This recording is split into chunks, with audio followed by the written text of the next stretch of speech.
Hello guys and welcome back to Air Tycoon Online 3. Um this is episode 7 and we're doing pretty good now. 195,000 per turn. Which is pretty big jump, as you guys can see in just the last year. We've grown this much. It's finally come to the part of the game where I want to start climbing up the leaderboard. I mean, it's always nice to be high up on the leaderboard at the beginning. But what's nice about being on the bottom, or below 10th specifically, is that I was able to join somebody else's alliance. So I didn't have to go through the trouble of making one. This one has some pretty good settings too. It allows same route opening, which is really important to me because there's always some idiots where you don't care about competing with them or not competing with them. And yeah, me being 11th place, now I'm kind of free to climb as high as I want. And I think I should be able to do so pretty quickly. My first order of business is I have to pass my friend. He's deliberately trying to get his value down right now by leasing planes as much as he can, renovating planes, all that kind of stuff, which uses your value to help in the long-term future, but it decreases your value kind of immediately. If we take a look at, oh, whoops, I didn't want to download his information, but if we take a look at his ranking graph, oh, that's not the button. Why do I keep clicking the same incorrect button? Somewhere there's a ranking graph. There we go. You just click on their name, it turns out. Yeah, as you guys can see, he's pretty high up, and boom. Um, you can see he's even messaging me. Basically, what we're talking about is we need to get him below 10th place so he can join up the Sane Alliance. So what he needs to do is when he sees that his cash plus his profit of the turn is less than the gap between us, so that would be right now 420,000 plus his profit, which is 160,000 K. Then at that point, he needs to drop a lease for 747s, which will bring his value below mine. And then basically, yeah, he'll be able to be 11th place as well, and he'll be able to join up this same alliance, and we can start abusing code shares together. Now, on that note, if you're wondering why my profit suddenly took a spike, these are the 747s I got. I'm not going to get any more as to not decrease my value through leasing and buying 747s. I actually did buy 10 of them. That was by accident. I meant to lease, but I actually had enough cash to buy them, so I accidentally purchased them without noticing. But it's not too bad of a thing. I don't know what else I'd be doing with that cash at this point either. I'm not really a fan of the smaller planes right now, just because I'm not really patient enough to do all the slot requests. Um, though, yeah, if we take a look at how much these are making, quite frankly, ridiculous. Look at the satisfaction levels on them, 116%. It was 120% or something when they were brand new. Crazy satisfaction. And yeah, basically, it seems to be really easy to maintain extremely high load factors on when you're on extremely high satisfaction. I mean, these are the two worst routes I have with them. And even with 6 competitors on a not very good route, like what is this route? Okay, well, London to New York is a very good route, but even with 6 competitors, um, it's not doing too bad, and it's really only doing bad on the economy class, so I should probably lower that price. I mean, look, this guy's got 18 schedules, 64% load factor, um, only making 2K. With 2 planes, I'm making, 7K, which is not bad at all. PwC, my main competitor, only hitting with a 52% load factor. And I'm going to lower my price for my economy class to 1.25. And this should help the load factor a lot. Yeah, it seems there's more competition in the economy class than the premium classes. And London to San Francisco seems to be suffering in a similar way. I am making more than my competitor, though mine is direct and his is a stopover. So, but mine also has higher load factor. So that's basically all that counts for me. Um, yeah, as you guys can see, a lot of these 747 routes are really boosted by the fact my load factor, my satisfaction is so high. I mean, this other competitor has high satisfaction too, but for some reason he has significantly worse profit. I'm guessing because of his pricing and the fact he's almost definitely not minimum seats. Or why is he making half of me, guys? Do you guys know? Like, what? Why is this guy making like no, no, load factor is the same. His passengers is higher than mine. It's just the pricing, eh? He's pricing too low. Um, Interesting. Yeah, I seem to be in almost all these competition routes being doing the best. I mean, this one, for example, the top three guys are all doing the best because we're all at 100% load factor with very good pricing. This guy's got 10 and 10 for his name value. I don't know what he's doing there. Yeah, it's still full, surprisingly enough. Yeah, I mean, most of these competitors are going to be non-issues in a little bit of time. But for now, I have tons and tons of planes I need to use, most of them being cargo planes. Uh, yeah, basically, I have just been kind of stocking up on cargo planes because not because I think cargo is a particularly good way to play the game. Uh, it's okay. I mean, if you can find an equivalent passenger route, you might as well do that because it's just gonna make more money. Um, I mean, cargo is known for having stable profit, but here's the thing: it's stably lower than passenger profit. So like, a passenger route on the worst tick is about as good as a cargo route on every tick. So basically, every tick for a cargo tick is what I like to call a quote unquote down tick. Um, which is why I'm not overall a real fan of cargo. Is yeah, as I said, basically every turn is a bad turn with cargo. So yeah, instead of cargo, just go ahead and find passenger routes. I mean, honestly, they are so much better. And yeah, that's basically what I've been doing. Now, on another note, another thing I've been doing is canceling Tupolev routes. I don't actually think the Tupolev routes are so bad, so to say, but I need the slots to do interesting stopovers. Now, I have been observing my competition, and for some reason, he does stopovers like this. And for some other reason, he seems to be making way more money than me, so now I'm copying his way of doing stopovers like this. Some of these planes will be upgraded to DC 1030s, others will be upgraded to 747s. I do not know yet. For example, I'm not sure if these ones are being flown directly or not. Um, I'm gonna change them to have a short stopover half. So I'm gonna change them to a stopover and then somewhere over here, for example, like I'm gonna find a route, which is just the right length, like this, with a 747. You know what? I might as well do it now so I can just add a 747 onto it later. So um, I can kind of show you guys. But like this is a nice Monopoly route, right? Well, I'm going to go ahead and close this route. Not because I think it's a bad route, but then I'm going to go ahead and find a Tupolev route, as I said. So Basel was an example. And then I can fly Basel to London with a stopover to Sendai. And this is beautiful because it'll get set once I upgrade it to a 747, it'll get 6 schedules a week um, instead of just the 5 we have now. So that's a big improvement.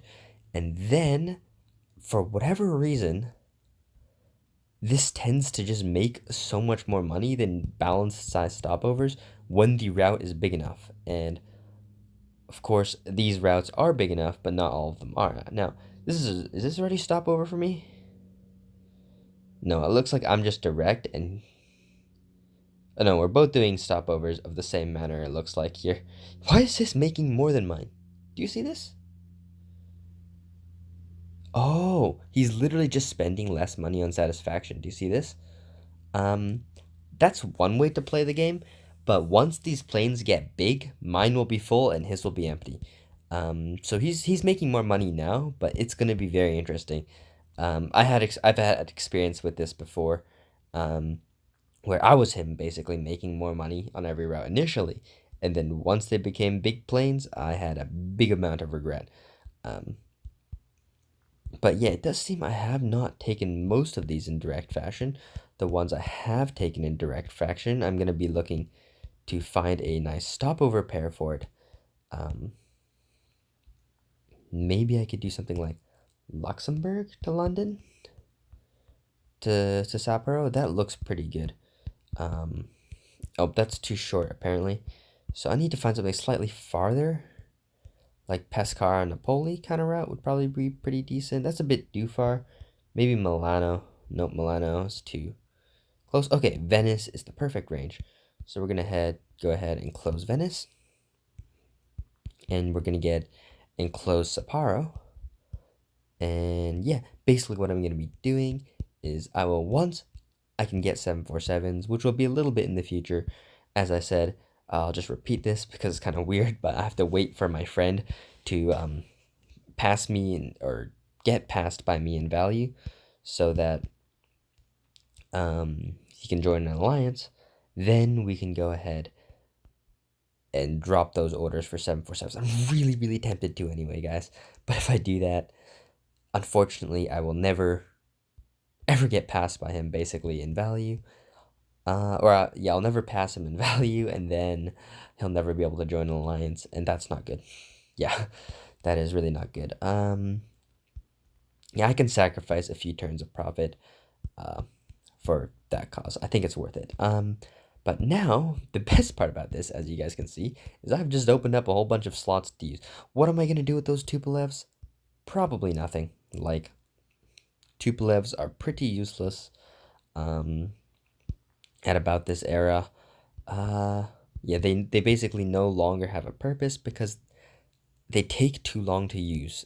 15 minutes per slot request means you can only do 2 per 15 minutes, and that's if you're being very diligent about your slot requests. I mean, most people aren't gonna, like be setting a timer, waiting for the exact amount of time to come on and have all the cities marked down and all that kind of shit, so it only takes that long. So, usually I probably only get in a couple slot requests in an hour, because I'm doing other stuff, while the slot requests are actually going through and completing and such. Um, so yeah, basically with that in mind, um, I do not focus very much on stopovers at all, or on Tupolevs at all anymore. What am I gonna do with these remaining ones? I'll probably keep them around and just use them here and there when I have extra slots.